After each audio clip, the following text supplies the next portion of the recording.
ದಾವಣಗೆರೆ ದಕ್ಷಿಣ ಕ್ಷೇತ್ರ ನಾವು ಯಾವತ್ತೂ ಗೆದ್ದಿಲ್ಲ. ಸ್ಟ್ರಾಟಜಿಗಳಿಗೆ ಅವರ ದುಡ್ಡಿಗೆ ಜನ ಮರಳೋಗಿ ಮತ ಹಾಕ್ತಿದ್ರು. ಕುಟುಂಬ ರಾಜಕಾರಣ, ಇದೇ ಕುಟುಂಬದವರೇ ಬೇಕಾ ಅನ್ನೋ ಪ್ರಶ್ನೆ ಜನರಲ್ಲಿ.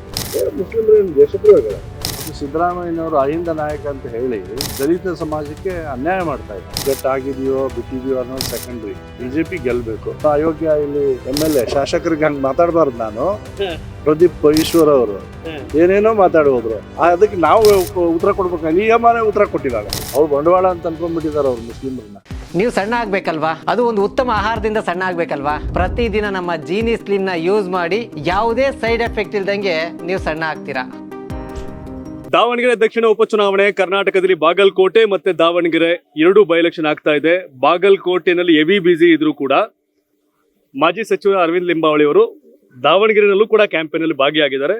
ಸೊ ಇಲ್ಲಿ ಬಿಜೆಪಿ ನಾಯಕರಾದಂತಹ ಅಜಯ್ ಅವರು ಕೂಡ ಇದ್ದಾರೆ. ಇಲ್ಲೆಲ್ಲ ಕಾರ್ಯಕರ್ತರು ಬಹಳ ಸಂಖ್ಯೆಯಲ್ಲಿದ್ದಾರೆ. ಇಡೀ ದೇಶದಲ್ಲಿ 5 ರಾಜ್ಯದಲ್ಲಿ ಚುನಾವಣೆ ಆಗ್ತಾ ಇದೆ. ಬಟ್ ಕರ್ನಾಟಕದ ದಾವಣಗೆರೆ, ಕರ್ನಾಟಕ ತುಂಬಾ ಅದೇ ಚರ್ಚೆ. ನಮ್ಮ ಪಕ್ಕದ ಕೇರಳಗಿಂತ ತಮಿಳ್ನಾಡಿಗಿಂತ ಕರ್ನಾಟಕ ಜನ ದಾವಣಗೆರೆ ಕಡೆ ನೋಡ್ತಾ ಇದ್ದಾರೆ.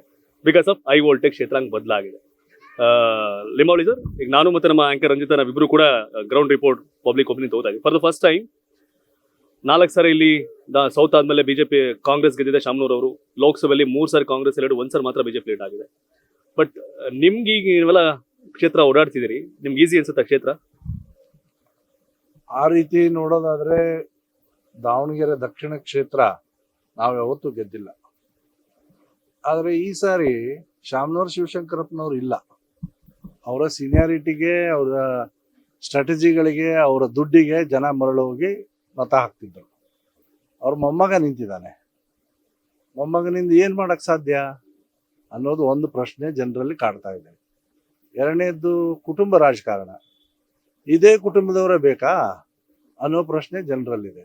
ಅದಕ್ಕಿಂತ ಹೆಚ್ಚಾಗಿ ಶ್ರೀಮಂತ ವರ್ಸಸ್ ಬಡವ ಈ ಚುನಾವಣೆಯಲ್ಲಿ ನಡೀತಾ ಇರೋದು. ಮತ್ತು ದಾವಣಗೆರೆ ಅಭಿವೃದ್ಧಿಗೆ ಏನ್ ಕಾಂಟ್ರಿಬ್ಯೂಷನ್ ಇದೆ ಅನ್ನೋ ಪ್ರಶ್ನೆ. ಜನ ಬೇಕಾಗೋದು ಆಸ್ಪತ್ರೆ ಬೇಕು ಜನಕ್ಕೆ. ಇಲ್ಲಿ ಮೆಡಿಕಲ್ ಕಾಲೇಜು, ಸರ್ಕಾರಿ ಮೆಡಿಕಲ್ ಕಾಲೇಜ್ ಸ್ವಂತದ್ದು ಇರ್ಬೋದು ಅವ್ರದ್ದು. ಬಡವರಿಗೆ ಅನುಕೂಲ ಆಗೋದು ಸರ್ಕಾರಿ ಕಾಲೇಜುಗಳು, ಸರ್ಕಾರಿ ಮೆಡಿಕಲ್ ಕಾಲೇಜು, ಸರ್ಕಾರಿ ಆಸ್ಪತ್ರೆಗಳು, ಮೂಲಭೂತ ಸೌಕರ್ಯಗಳು. ಅದ್ರ ಬಗ್ಗೆ ಗಮನ ಹರಿಸಲೇ ಇಲ್ಲ ಅವರು. ಆ ನಿಮಿತ್ತವಾಗಿ ಜನರ ಆಕ್ರೋಶ ಮತವಾಗಿ ಭಾರತೀಯ ಜನತಾ ಪಕ್ಷಕ್ಕೆ ಪರಿವರ್ತನೆ ಆಗುವಂತದ್ದು ನಿಶ್ಚಿತ ಅಂತ ನನಗನ್ಸಿದೆ. ರಂಜಿತಾ, ನೀವು ಗ್ರೌಂಡ್ಗೆ ಹೋದಾಗ ಜನಗಳು ಏನು ಕೇಳ್ತಾ ಇದ್ರು, ಜನಗಳಲ್ಲಿ ಏನು ಚೇಂಜಸ್ ಇದೆ ಅಂತ ಅನ್ನೋದನ್ನ ನೀವು ಇದು ಮಾಡ್ಬೋದಾ?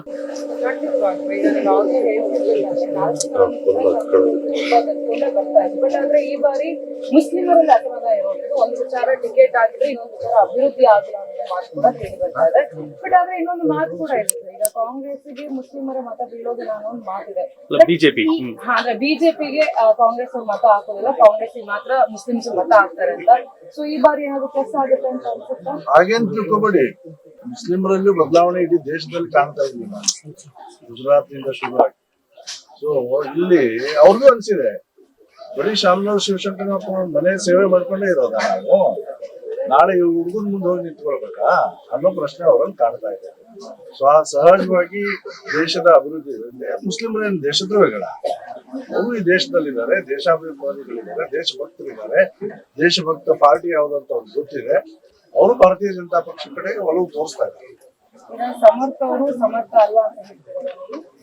ಅವ್ರ ಬಗ್ಗೆ ಕಮೆಂಟ್ ಮಾಡೋದು ಸರಿ ಅಲ್ಲ. ಇನ್ನು ಹುಡುಗ ಅವ್ರು ಎಡತ್ತಂದು ಎಲೆಕ್ಷನ್ ನಿಲ್ಸಿದ್ದಾರೆ. ಅವ್ರ ಬಗ್ಗೆ ಏನು ಅಷ್ಟು ವಿಶ್ಲೇಷಣೆ ಮಾಡೋದು?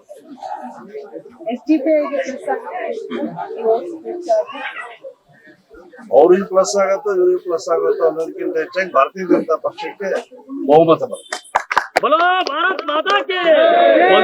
ಒಂದ್ ವಿಷಯ ಅಂತಂದ್ರೆ, ಕಳೆದ 4 ವರ್ಷಗಳ ಹಿಂದೆ ಸಿದ್ದರಾಮೋತ್ಸವ ಅಂತ ಕಾರ್ಯಕ್ರಮ ದಾವಣಗೆರೆಯಲ್ಲೇ ಮಾಡಿ ಸಿದ್ದರಾಮಯ್ಯನವರು ಅಹಿಂದ ನಾಯಕ 10 ಲಕ್ಷಕ್ಕೂ ಜನ ಸೇರಿಸಿ ಅಧಿಕಾರಕ್ಕೆ ಬಂದ್ರು. ಬಟ್ ಅಹಿಂದ ಅಂದ್ರೆ ಅಲ್ಪಸಂಖ್ಯಾತ, ಹಿಂದುಳಿದ, ದಲಿತ ಅಂತ. ಬಟ್ ಟಿಕೆಟ್ ಕೊಡ್ಬೇಕಾದ್ರೆ ಮಾತ್ರ ಅಹಿಂದ ಇಲ್ಲ. ಚುನಾವಣಾ ರಾಜಕಾರಣಕ್ಕೆ ಅಹಿಂದ, ಟಿಕೆಟ್ ವಿಷಯ ಬಂದಾಗ ಅಹಿಂದ ಇಲ್ಲ ಅಂತ ಈ ತರದ ಒಂದು ಟ್ರೆಂಡ್ ಚರ್ಚೆ ಆಗ್ತಿದೆ. ಎಸ್, ನಾವು ಅಹಿಂದ ಸೀಟ್ ಕೊಟ್ಟಿರೋದು, ಒಬ್ಬ ದಲಿತನಿಗೆ ಸೀಟ್ ಕೊಟ್ಟಿರೋದು ಇಲ್ಲಿ, ಕಾಂಗ್ರೆಸ್ನವರಲ್ಲ. ಮತ್ತು ಸಿದ್ದರಾಮಯ್ಯನವರು ಅಹಿಂದ ನಾಯಕ ಅಂತ ಹೇಳಿ ದಲಿತ ಸಮಾಜಕ್ಕೆ ಅನ್ಯಾಯ ಮಾಡ್ತಾ ಇದ್ದಾರೆ. ಇಡೀ ನೋಡಿ, ನಮ್ಮ SCP TSP ದುಡ್ಡು ಕಳೆದ 4 ವರ್ಷದಲ್ಲಿ ಸುಮಾರು 53,000 ಕೋಟಿ ರೂಪಾಯಿ ಡೈವರ್ಟ್ ಮಾಡಿದ್ದಾರೆ. ಇಲ್ಲಿ ನೋಡಿ, ಇಲ್ಲಿ ಮೂಲಭೂತವಾದ ಸೌಕರ್ಯಗಳೇ ಸಿಕ್ಕಿಲ್ಲ. ನಾನಿಲ್ಲಿ ಹೆಣ್ಮಕ್ಳಿಗೆ ಕೇಳ್ತಾ ಇದ್ದೆ, ಈಗ ಎಷ್ಟು ಜನಕ್ಕೆ 3 ವರ್ಷದಲ್ಲಿ ನಿಮ್ಮ ಮನೆಗಳು ಸಿಕ್ಕಿದೆ? ಒಬ್ರಿಗೊಂದು ಮನೆ ಸಿಕ್ಕಿಲ್ಲ. ಯಾವುದೇ ಸ್ಕೀಮ್ಗಳು ಇಂಪ್ಲಿಮೆಂಟ್ ಆಗಿಲ್ಲ. SCP TSP ಯಾವುದೇ ಸ್ಕೀಮ್ ಇಲ್ಲ. ನಿಗಮಗಳಿಂದ ಹಣ ದೊರೆತಿಲ್ಲ ಯಾರಿಗೂ. ಇದು ಒಂದು ಭಾಗ. ಎರಡನೇದ್ದು, ಬಿಜೆಪಿ ಸರ್ಕಾರ ಇದ್ದಾಗ SC ರಿಸರ್ವೇಶನ್ ಅನ್ನ 15ರಿಂದ 17 ಮಾಡಿದ್ವಿ ನಾವು. ಆಮೇಲೆ ST ರಿಸರ್ವೇಶನ್ ಅನ್ನ 3ರಿಂದ 7 ಮಾಡಿದ್ವಿ. ಈ ಸರ್ಕಾರ ಬಂದ್ಮೇಲೆ ಅದನ್ನ 15 ಕೆಳಗೆ ತಗೊಂಬಂತು. ಆಮೇಲೆ SC ST ರಿಸರ್ವೇಶನ್ ಅನ್ನ 7ರಿಂದ ಮತ್ತೆ 3ಕ್ಕೆ ತಗೊಂಬಂದಿದ್ದಾರೆ. ಯಾವ ನ್ಯಾಯ ಕೊಟ್ಟಿದ್ದೀರಿ ದಲಿತರಿಗೆ? ನೀವು ದಲಿತ ನಾಯಕ ಅಂತ ಹೇಳ್ಕೊತೀರಾ, ಅಹಿಂದ ನಾಯಕ ಅಂತ ಹೇಳ್ಕೊತೀರಾ? ದಲಿತರಿಗೆ ಅನ್ಯಾಯ ಮಾಡ್ತಾ ಇರೋದು ಕೆಲಸ ನೀವು ಮಾಡ್ತಾ ಇರೋದು. ಅಂದ್ರೆ ಅಹಿಂದ ಹೆಸರಿಗಷ್ಟೇ, ಅದರ ನಾಯಕರಷ್ಟೇ ಅದರ ಅನ್ಯಾಯ ಆಗ್ತಿರೋದು ಅಹಿಂದಾಗೆ ಸಿದ್ದರಾಮಯ್ಯನವರಿಂದನೇ ಅಂತ. ಯಾವತ್ತು ಹಂಗೆ ಮಾಡೋದು ಅವರು. ಅಹಿಂದ ನಾಯಕರು ತಾವು ಒಬ್ರೆ. ಆ ಸಮಾಜಕ್ಕೆ ಏನು ಮಾಡುವಂತ ಕೆಲಸವನ್ನ ಅವ್ರು ಮಾಡಿಲ್ಲ. ಅವರೇ ಮಾಡಿದ ಕಾನೂನು 24% ಹಿಂದೆ CM ಇದ್ದಾಗ ದಲಿತರಿಗೆ ಖರ್ಚು ಮಾಡಬೇಕು, ಅವರೇ ಮಾಡಿದ್ಕೊಂಡು ಅವರೇ ವೈಲೇಟ್ ಮಾಡಿದ್ದಾರೆ, ಡೈವರ್ಟ್ ಮಾಡಿದ್ದಾರೆ. ರೈಟ್. ಬಾಗಲಕೋಟೆಯಲ್ಲಿ ಕಂಪ್ಲೀಟ್ ಅಲ್ಲೇ ಠಿಕಾಣಿ ಒಟ್ಟು ಚುನಾವಣೆ ಮಾಡ್ತಾ ಇದೀರಿ. ಬಿಜೆಪಿ ಒಂದೊಂದು ಚರ್ಚೆ ಇತ್ತು ಸಹಜವಾಗಿ, ಅದು ಓಪನ್ ಸೀಕ್ರೆಟ್, ಓಪನ್ ಚರ್ಚೆಗಳಿರ್ತಕ್ಕಂಥದ್ದು. ಈ ಬೈ ಎಲೆಕ್ಷನ್ ಎಲ್ಲಾ ಬಿಜೆಪಿ ನಾಯಕರನ್ನ ಒಂದೇ ಪ್ಲಾಟ್ಫಾರ್ಮ್ ತಂದು ಒಗ್ಗಟ್ಟಾಗಿ ಚುನಾವಣೆ ಮಾಡೋ ರೀತಿ ಆಗಿದೆ ಅಂತ. ಎಸ್, ಒಗ್ಗಟ್ಟಾಗಿದೆಯೋ ಬಿಟ್ಟಿದೆಯೋ ಅನ್ನೋದು ಸೆಕೆಂಡ್ರಿ. ಬಿಜೆಪಿ ಗೆಲ್ಬೇಕು, ಆ ದೃಷ್ಟಿಯಿಂದ ಎಲ್ಲರೂ ಎಫರ್ಟ್ ಹಾಕ್ತಾರೆ. ಎಷ್ಟು ಪ್ರಮಾಣದಲ್ಲಿ ಹೇಳ್ತೀರಿ ಪರ್ಸೆಂಟೇಜ್ ಗೆಲ್ಲೋ ವಿಷಯದಲ್ಲಿ? 2 ಕ್ಷೇತ್ರ ನಾವು ಗೆಲ್ತೇವೆ. What next? ಇದರ ಸಂದೇಶ ಏನ್ ರವಾನೆ ಆಗುತ್ತೆ ರಾಜ್ಯಕ್ಕೆ? ಈ ಸರ್ಕಾರಕ್ಕೆ ಒಂದು ದಿಕ್ಸೂಚಿ ಇದು. ಮುಂಬರುವಂತ 2028ರ ಚುನಾವಣೆಯಲ್ಲಿ ಕಾಂಗ್ರೆಸ್ ಅನ್ನ ಬದಲಾಯಿಸಿ ಭಾರತೀಯ ಜನತಾ ಪಕ್ಷವನ್ನು ಅಧಿಕಾರಕ್ಕೆ ತರುವಂತ ದಿಕ್ಸೂಚಿ ಚುನಾವಣೆ ಇದೆ. ಯಾವ ಮಟ್ಟಿಗೆ ಒಗ್ಗಟ್ಟು ಕಾಣ್ತಿದೆ ಅಂದ್ರೆ, ಕಳೆದ ವಿಧಾನಸಭೆ ಚುನಾವಣೆ, ಸಾರ್ವತ್ರಿಕ ಚುನಾವಣೆಯಲ್ಲಿ ಕ್ಯಾಂಡಿಡೇಟ್ ಅಜಯ್ ಕುಮಾರ್ ಅವರು ಸಹಜವಾಗಿ ಇದ್ದೇ ಇರುತ್ತೆ ನಿರೀಕ್ಷೆ ಮತ್ತೆ ನಿರಾಸೆ ಅಂತ. ಅವೆಲ್ಲವನ್ನು ಬದಿಗೊತ್ತಿ ಇಲ್ಲಿ ಅಖಾಡದಲ್ಲಿ ನಿಂತ್ಕೊಂಡು ಚುನಾವಣೆ ಮಾಡುವಂಥದ್ದು ಎಲ್ಲರೂ ಅಷ್ಟೇ. ಯಶವಂತರಾವ್ ಜಾಧವ್ ಅವರಾಗ್ಬೋದು, ಅಜಯ್ ಅವರಾಗ್ಬೋದು, ನೀವುಗಳು ಬಾಗಲಕೋಟೆ ಮಾಡ್ತಿರೋ ಚುನಾವಣೆ ರೀತಿ ನೀತಿಗಳು ಈ ಗ್ಯಾಪ್ ಅಲ್ಲಿ ಬಂದು ದಾವಣಗೆರೆ ಕೂಡ ಎಲೆಕ್ಷನ್ ಮಾಡ್ತಾ ಇದೀರಿ. ಬಟ್ ಕಾರ್ಯಕರ್ತರಿಗೆ ಏನ್ ಸಂದೇಶ ಕೊಡ್ತೀರಿ? ಕಾರ್ಯಕರ್ತರು ನಮ್ಗಿಂತ ಎಕ್ಸ್ಪರ್ಟ್ ಇದ್ದಾರೆ. ಅವ್ರು ಆಗ್ಲೇ ನಮ್ಗಿಂತ ಮುಂಚೆ ಚುನಾವಣೆ ಇಳಿದ್ಬಿಟ್ಟಿದ್ದಾರೆ. ಯಾವನ ಬಂದು ಅವನ ಅಯೋಗ್ಯ ಇಲ್ಲಿ MLA ಶಾಸಕರಿಗೆ ಹಂಗ್ ಮಾತಾಡಬಾರ್ದು. ನಾನು ಪ್ರದೀಪ್ ಈಶ್ವರ್ ಅವರು ಏನೇನೋ ಮಾತಾಡಿ ಹೋದ್ರು. ಅದಕ್ಕೆ ನಾವು ಉತ್ತರ ಕೊಡ್ಬೇಕು. ನಿಯಮನೇ ಉತ್ತರ ಕೊಟ್ಟಿದ್ದಾಳೆ, ಅಷ್ಟೇ ಸಾಕು ಅವ್ರಿಗೆ. ಅವ್ರ ಬಗ್ಗೆ ಏನ್ ಮಾತಾಡೋದಿದೆ? ಸೊ ಹೀಗಾಗಿ ಕಾರ್ಯಕರ್ತರು ಪೂರ್ತಿ ಉತ್ಸಾಹದಲ್ಲಿದ್ದಾರೆ. ಕಡೆ ಪ್ರಶ್ನೆಯನ್ನ ರಂಜಿತಾ ತಗೋಬೇಕು ಅಂತ ಕೇಳ್ತೀನಿ.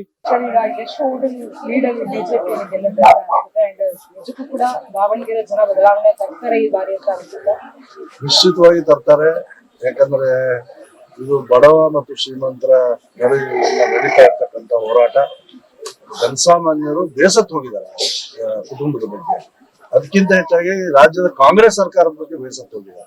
ಹಾಗಾಗಿ ಬದಲಾವಣೆ ನಿಶ್ಚಿತವಾಗಿ ಬರುತ್ತೆ. ಅಂತರ ವೋಟಿಂಗ್ ಆದ್ಮೇಲೆ. ಎಸ್, ಕರ್ನಾಟಕ ವಿಚಾರಕ್ಕೆ ಬಂದಾಗ ಕೆಲವೇ ಮಂದಿ ಬಿಜೆಪಿಯ ಒಂದಷ್ಟು ಕಟ್ಟೋಕೆ ಮತ್ತೆ ಓಡಾಡೋಕೆ ಬಾಗಲಕೋಟೆಯಿಂದ ಬೆಂಗಳೂರು ರಾಜಕಾರಣದ ಪಾರುಪತ್ಯವನ್ನ ಸಾಧಿಸಿ ಮಹದೇವಪುರದಲ್ಲಿ ತನ್ನದೇ ಒಂದು ರೀತಿಯ ಬೆಂಗಳೂರು ಹಿಡಿತ ಒಂದಂತ ರಾಜಕಾರಣಿ ಅರವಿಂದ್ ಲಿಂಬಾವಳಿ ಅವರು. ಬಟ್ ಬಿಜೆಪಿ ಇತ್ತೀಚಿನ ಬೆಳವಣಿಗೆಗಳು ನೋಡಿದಾಗ ಎಸ್ ಏನಾಗುತ್ತೆ, ಕಾರ್ಯಕರ್ತರ ದೊಡ್ಡ ಶಕ್ತಿ ಬಿಜೆಪಿಗೆ. ಹಾಗಾಗಿ ಇವರ ಈ ಒಂದು ಚುನಾವಣಾ ಲೆಕ್ಕಾಚಾರಗಳು ಮುಂದಿನ ಚುನಾವಣೆಗೆ ದಿಕ್ಸೂಚಿ ಅನ್ನೋದು ಬಹುತೇಕ ನಾಯಕರ ಕಾರ್ಯಕರ್ತರ ಅಭಿಪ್ರಾಯ.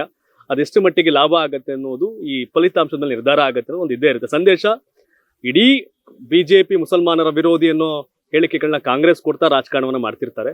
ಅಗ್ರಿ ಆ ವಿಷಯದಲ್ಲಿ ಒಪ್ತೀರಾ? ಹೌದು, ನಿಶ್ಚಿತವಾಗಿ. ಅವ್ರು ಬಂಡವಾಳ ಅಂತ ಅನ್ಕೊಂಡ್ಬಿಟ್ಟಿದ್ದಾರೆ ಅವ್ರು ಮುಸ್ಲಿಮರನ್ನ. ಏನ್ ಹೇಳ್ತೀರಿ? ಮುಸಲ್ಮಾನರಿಗೆ ಸಂದೇಶ ಕೊಡ್ತೀರಿ? ಅಲ್ಲ, ನಾ ಹೇಳಿದ್ನಲ್ಲ ಅವಾಗ, ಅನೇಕ ಕಡೆಗಳಲ್ಲಿ ಭಾರತೀಯ ಜನತಾ ಪಕ್ಷದ ಜೊತೆಗೆ ನರೇಂದ್ರ ಮೋದಿ ಅವರ ಕಾರ್ಯವೈಖರಿಯನ್ನು ನೋಡಿ ಜೊತೆಗೆ ಬರ್ತಾ ಇದ್ದಾರೆ. ಗುಜರಾತ್ ನಿಂದ ಪ್ರಾರಂಭ ಆಗಿ ಅಂತ ಹೇಳಿದೆ ನಾನು ಅವಾಗಲೇ. DK ಶಿವಕುಮಾರ್ ಇಲ್ಲ ಠಿಕಾಣಿ ಉಡ್ಬಿಟ್ಟಿದ್ದಾರೆ. ಅವ್ರಿಗೆ ಪ್ರೊಟೆಸ್ಟ್ ಮಾಡಿದ್ರಲ್ಲ ಮುಸ್ಲಿಮ್ರು, ವಾಪಸ್ ಹೋಗಿ ಅಂತ. ಸೊ ಆ ಭಯದಿಂದ ಇಲ್ಲಿ ಇದಾರೆ ಅವರು. ಪಾಪ ಅವ್ರು ನಂಬ್ಕೊಂಡಿದ್ದಾರೆ ಪಾಪ. ಬಾಗಲಕೋಟೆ ಅರವಿಂದ್ ಲಿಂಬಾವಳಿ ಅವರು ವರ್ಸಸ್ ಸಿದ್ದರಾಮಯ್ಯನವರು ಅಂತ ಹಂಗೇನಿಲ್ಲ. ಚರಂತಿ ಮಟ್ಟು ವರ್ಸಸ್ ಉಮೇಶ್ ಮೇಟಿ. ಸಿದ್ದರಾಮಯ್ಯವರು ವೈಯಕ್ತಿಕವಾಗಿ ಪ್ರತಿಷ್ಠೆ ತಗೊಂಡಿದ್ದಾರೆ. ಒಬ್ಬ CM 4-5 ದಿನ ಒಂದು ಕ್ಷೇತ್ರ ಉಳಿಯೋದು, ಪ್ರಚಾರ ಮಾಡೋದು ಈಸಿನ? ಇದೇ ಫಸ್ಟ್ ಟೈಮ್ ಈ ತರ ಆಗ್ತಿರೋದು? ಹೌದು. ಸರ್ಕಾರ ಏನ್ ಬಿದ್ದೋಗಲ್ಲ. ಉಪಚುನಾವಣೆಯಲ್ಲಿ ತಮ್ಮ ಶಿಷ್ಯಂದಿರನ್ನ ಬೆಳೆಸ್ಕೊಳ್ಬೇಕು, ಗೆಲ್ಲಿಸ್ಬೇಕು ಅನ್ನೋದು ಒಂದು ಭಾಗ. ಆದ್ರೆ ಅವರಲ್ಲಿ ಆಂತರಿಕ ಕಚ್ಚಾಟ ನಡೀತಾ ಇದೆಯಲ್ಲ, ಆ ಕಚ್ಚಾಟದಿಂದ ಸೋತ್ ಬಿಟ್ರೆ ತನ್ನ ಕುರ್ಚಿಯಲ್ಲಿ ಬರತ್ತೆ ಬುಡಕ್ಕೆ ಅಂತ ಹೇಳಿ ನಿಶ್ಚಿತವಾಗಿ ಓಡಾಡ್ತಾ ಇದ್ದಾರೆ. Thank you. ಎಸ್, ನೀವು ಇದಿಷ್ಟು ಅರವಿಂದ್ ಲಿಂಬಾವಳಿ ಅವರ ಮಾತಾಗಿತ್ತು. ಸೊ ದಾವಣಗೆರೆ ದಕ್ಷಿಣ ಬಿಸಿಲು ಹೆವಿ ನೋಡ್ತಾ ಇದೀರಿ. ಯಾವತ್ತು ಬೆವರದ ಶಿವಕುಮಾರ್ ಈ ಬಿಸಿಲು ಬೆವರಂಗ ಆಗೈತೆ. ರಂಜಿತಾ, ಎಸ್ ಕಮಾನ್, ಏನ್ ಹೇಳ್ತೀರಿ? ಪ್ರಚಾರವನ್ನ ಮಾಡ್ತಾ ಇದಾರೆ, ಅವರು ಕೂಡ ಮಾತನಾಡ್ತಾ ಇದ್ದಾರೆ. ಅಂದ್ರೆ ಅವರು ಪಕ್ಷಾಂತರ ವಿಚಾರ ಬಂದಾಗ ಕೊನೆಗೆ ಸೊ ವೆಯ್ಟ್ ಮಾಡಿ ನೋಡೋಣ ಏನಾಗುತ್ತೆ. ಏನಾಗುತ್ತೆ ಅಂತ ಏಪ್ರಿಲ್ 9 ಮತದಾನ, ಮೇ 4 ಕೌಂಟಿಂಗ್ ಏನಾಗುತ್ತೆ ನೋಡೋಣ. ಧನ್ಯವಾದ. ಇದು ಕರ್ನಾಟಕ ಟಿವಿ, ಕನ್ನಡಿಗರ ಧ್ವನಿ. ನೀವು ಸಣ್ಣ ಆಗ್ಬೇಕಲ್ವಾ? ಅದು ಒಂದು ಉತ್ತಮ ಆಹಾರದಿಂದ ಸಣ್ಣ ಆಗ್ಬೇಕಲ್ವಾ? ಪ್ರತಿದಿನ ನಮ್ಮ ಜೀನಿ ಸ್ಲಿಮ್ ನ ಯೂಸ್ ಮಾಡಿ ಯಾವುದೇ ಸೈಡ್ ಎಫೆಕ್ಟ್ ಇಲ್ದಂಗೆ ನೀವು ಸಣ್ಣ ಆಗ್ತೀರಾ.